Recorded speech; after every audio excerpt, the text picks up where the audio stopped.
दोस्तों, जब मैं 19 साल का था तब मैं इस शहर में आया था। बट मेरे पास रहने के लिए कोई घर नहीं था, ना मेरे पास रेंट भरने के लिए पैसा था, ना खुद का कोई ज़मीन था। मैं इस शहर में काम करने के लिए आया था, कमाने के लिए आया था। बट जब मेरे पास कुछ नहीं था तो मैंने हाइड आउट में रहने का फ़ैसला किया। हाइड आउट आप लोगों को पता क्या आता है? दोबारा सुन लीजिए, हाइड आउट। हाइड आउट का मतलब होता है जहाँ पर लोग छुप के रहते हैं, मतलब किसी को पता नहीं चलता है।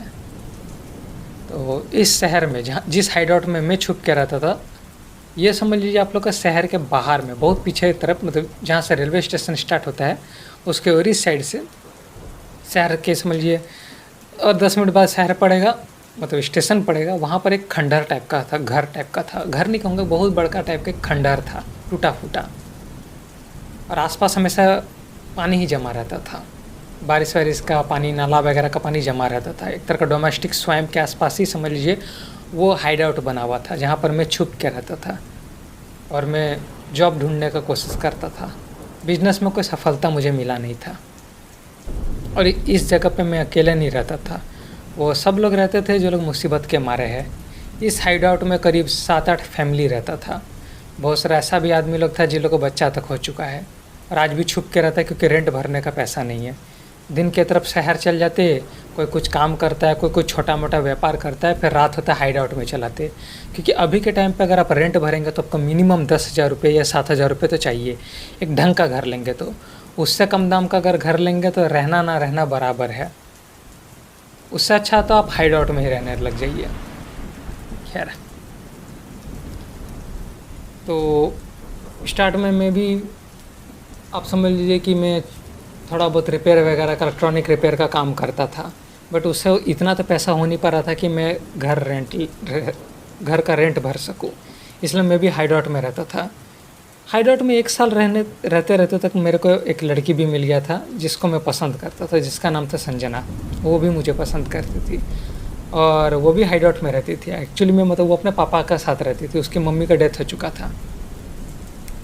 मेरे से उम्र में 1 साल की छोटी थी वो, मतलब मेरे लगभग एज की थी, 3-4 महीने का अंतर था, बाकी सब सेम था।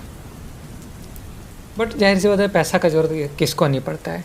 तो जाहिर सी बात है कि 1 साल हो चुका था इस शहर में आया हुआ, तो लगभग मैंने काफ़ी सारा कॉन्टैक्ट बना लिया था। कभी कोई आइसक्रीम वाला मिल गया, कभी कोई ठेला वाला मिल गया, कभी जैसे संजना को पानी पूरी खाना बहुत पसंद था। मेरे पास भी जब कुछ 3-4 थोड़ा बहुत पैसा चल आता था तो मैं संजना को संडे हफ्ता में 2 दिन पानी पूरी खिलाने के लिए ले जाया करता था। तो ऐसा कई सारा पानी पूरी वाला लोगों से भी दोस्ती हो गया था। और बड़ा आदमी क्या बात करेगा, यही ना बात करेगा पैसा कौड़ी का। तो लगभग मैं सब जगह पे कांटेक्ट बना के रख लिया था कि भाई कहीं काम उम वगैरह, जॉब वगैरह कुछ मिलेगा तो बताना। तो ये जो मैं इलेक्ट्रॉनिक का काम कर रहा हूँ, कभी मोबाइल ठीक कर रहा हूँ, कंप्यूटर ठीक कर रहा हूँ, ये सबसे ज़्यादा पैसा हो नहीं रहा, मेरे को थोड़ा ज़्यादा पैसा वाला काम चाहिए। हालांकि मुझे पता था कि मिलना मुश्किल है, बट मैं फिर भी कई लोगों को ये बात बोल के रख दिया था।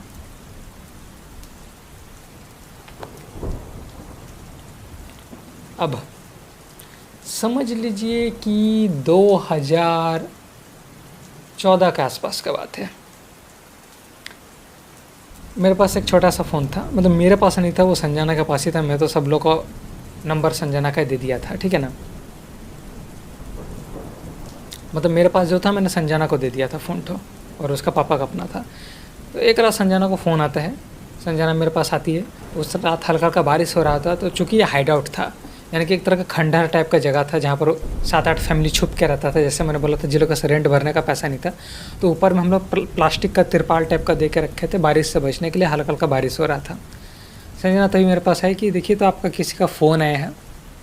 मैंने फ़ोन उठाया तो मुझे पता चला कि हाँ, एक बर्फ़ का गोला बनाने वाला था। उसके पास मैं गोला खाना बहुत पसंद करता था, खट्टा गोला। वो मेरे को बोला, जैन भाई एक काम मिला है। यकीन नहीं आया कि एक काम तो मिल गया, लेकिन तुम करेगा? मैं बोला कि हाँ बताओ। बोला कि काम कर भाई, फेस टू फेस बात करते हैं, चल कल आके बात कर मेरे से। हम बोले ठीक है।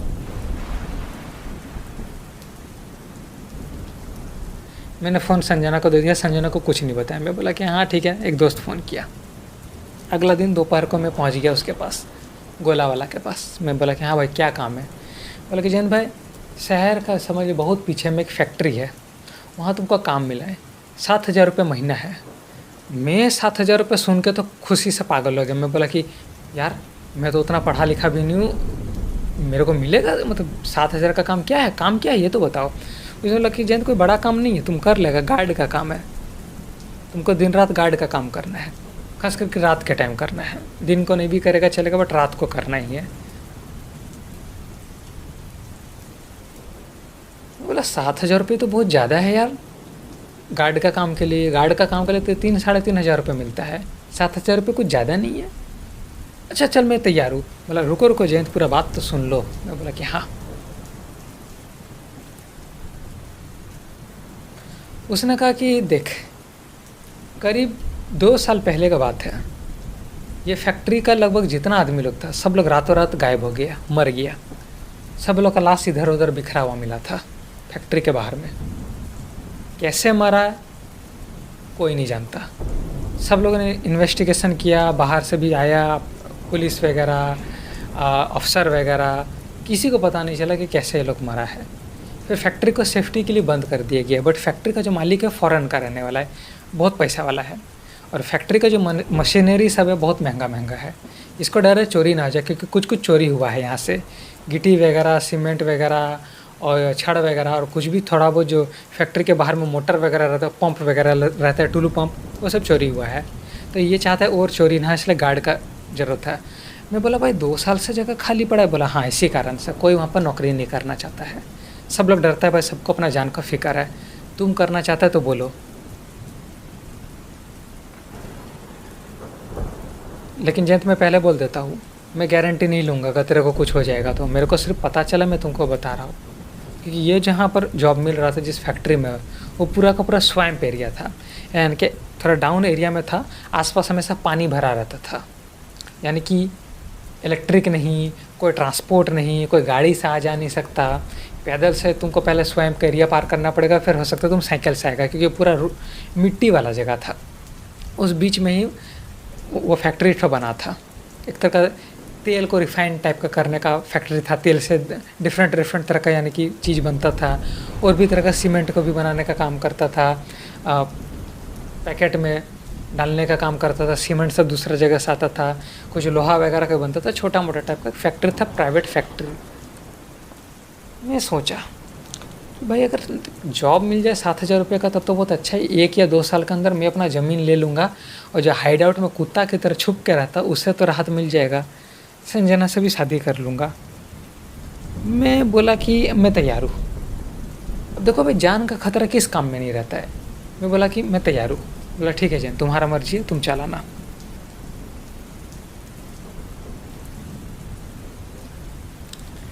मैं संजना को जॉब के बारे में बताया, बट वहाँ पर इतना सारा लोग मरा था, गायब हो गया था, ये बारे में नहीं बताया। संजना भी बहुत खुश हुई कि चलिए आपको जॉब मिल गया, और मैं भी करना चाहता था काम। तो खैर मैं पहुँचा, दोपहर के टाइम था, मतलब बारिश हल्का हल्का हो रहा था, शाम का बज रहा था 4। पहुँचा, मेरे को चाबी वाबी मिल गया था, टॉर्च वगैरह दिया था, और हाथ में डंडा भी था, और एक समझिए रबड़ बुलेट भी था, और एक ओरिजिनल वेपन भी था। बोला था कि तुमको पूरा छूट है, अगर यहाँ रात के टाइम पे आएगा तो तुम किसी को भी गोली चला सकता है, क्योंकि ये लोग बहुत बड़ा पार्टी था। बोला कि हम लोग केस वेस संभाल लेंगे, बट यहाँ से कुछ चोरी नहीं होना चाहिए। मैं बोला ओके सर। तो मैं कुछ शाम का कुछ कितना 6 बज रहा था, सूरज ढल ही रहा था। आराम से मैं बस रात के टाइम, रात हुआ, खाना वगैरह खाया जो मैं पैक करा कर लेके गया था, और वहाँ पर सो गया। अपना मोबाइल में, छोटा सा मोबाइल से पिक्चर देखते देखते मैं संजना से फ़ोन ले लिया था। संजना को बोला था कुछ इमरजेंसी होगा तो मैं तुम्हारा पापा का फ़ोन में फ़ोन करूँगा। 1 दिन बीता, 2 दिन बीता, 3 दिन बीता, हफ्ता भर बीता। ऐसा करते करते 20 दिन बीत गया।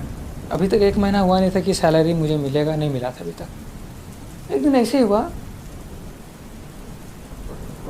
कि लगभग शाम का 5:30 बज रहा था। मैं सोचा, मेरे को तो इजाज़त नहीं था अंदर तक जाने का, मेरा काम था गेट के आसपास ही रहने का।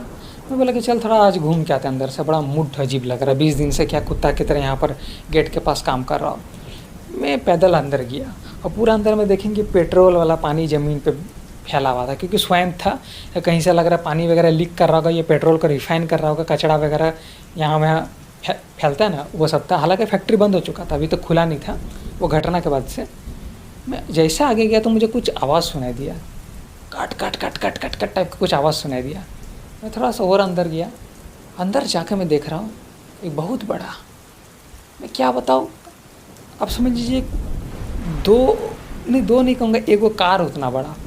मैं देख रहा हूँ एक उड़ता हुआ पंछी है जिसका 2 पंख है, पूँछ है, चेहरा बड़ा अजीब है, वो कुछ खा रहा है।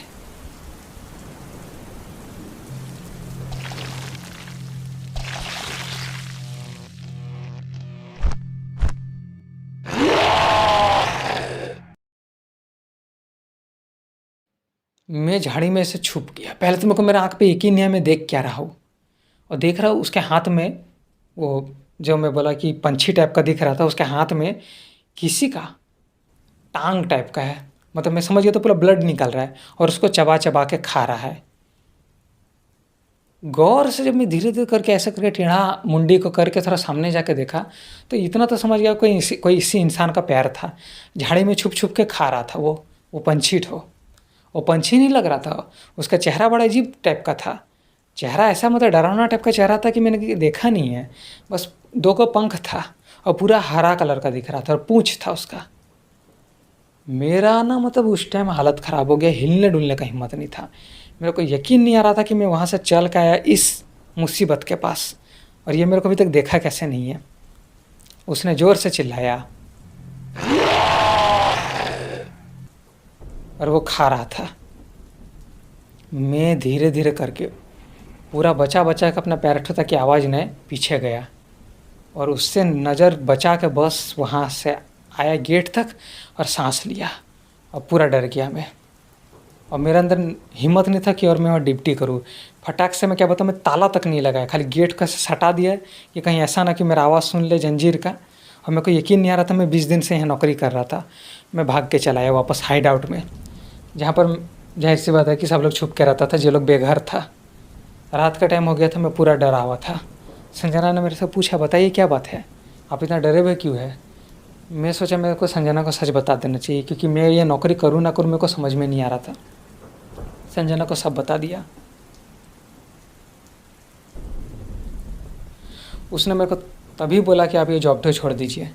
मैं बोला कि अगर संजना मैं जॉब छोड़ दूंगा तो 7,000 रुपये का जॉब छूट जाएगा। अगर मैं जॉब को 1, 1.5 या 2 साल करूंगा तो मैं ज़मीन खरीद सकता हूँ।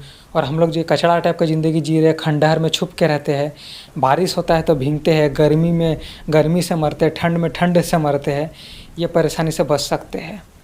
संजना ने कहा कि आपको लगता है कि आप वहाँ 1.5 या 2 साल ज़िंदा रह पाएंगे? ज़िंदा ही नहीं रह पाएंगे तो पैसा का क्या करेंगे, और मैं क्या करूँगी। मेरे को लगा हाँ संजना सही बोल रही है, हालांकि मेरे से छोटी थी, 18 साढ़े 18 साल की थी। मैं बोला नहीं भाई, जान ज़रूरी है, नौकरी छोड़ दो। मैं अगले दिन गोला वाला के पास गया, बोला कि भाई मालिक को बोल देना मैं नौकरी नहीं करने वाला हूँ, मैं मालिक से बात नहीं करने वाला हूँ। मेरे को बोला कि जिन मेरे को हैरानी नहीं कि तू नौकरी छोड़ रहा है। तो फाइनली मैंने नौकरी छोड़ दिया, और आज भी मैं वह हाइड आउट में छुप के रह रहा हूँ। ये घटना का 5-6 साल हो गया है। आज भी मेरा स्थिति ठीक नहीं है, अभी भी खुद का घर नहीं ले पाया हूँ, अभी भी छोटा मोटा काम करता हूँ। बट अगर मैं वो नौकरी करता तो शायद इतना दिन ज़िंदा ही नहीं रहता। वो फैक्ट्री को पूरी तरीके से बंद करा दिया गया, मैं तो वो फैक्ट्री के आसपास भी नहीं रहता हूँ। उसका मशीनरी सबको खोल खोल के बेच दिया गया है। बट मैं उस दोपहर मतलब शाम को जो देखा था वहाँ पर, मेरे को समझ में नहीं वो था क्या। किसी तरह का शैतान था, हैवान था, किसी तरह का म्यूटेंट जानवर था, मुझे नहीं पता। बस मेरा जान बच गया। आज भी ज़िंदगी में मुसीबत में हूँ। इसलिए आपके पास ना एक बात मैं कहूँगा, पैसा कमाओगे ना शॉर्टकट रूप से तो देखिएगा कोई ना कोई मुसीबत मिलेगा, और अगर सेफली कमाने जाओगे तो आप हमेशा मुसीबत में रहोगे। तो आपके पास दोनों तरफ ही मौत रहेगा। हाइड आउट में मैं जो रह रहा हूँ ये कोई नरक का ज़िंदगी नहीं है, बट मैं नौकरी करता तो भी जान का खतरा था। तो मेरे साथ क्या हो रहा है मैं सोचना छोड़ दिया। ज़्यादा सोचता तो माथा दुखता है, पेन किलर खाना पड़ता है। बस संजना के साथ हूँ खुश और चल रहा है ज़िंदगी, बस यही कहना चाहता हूँ।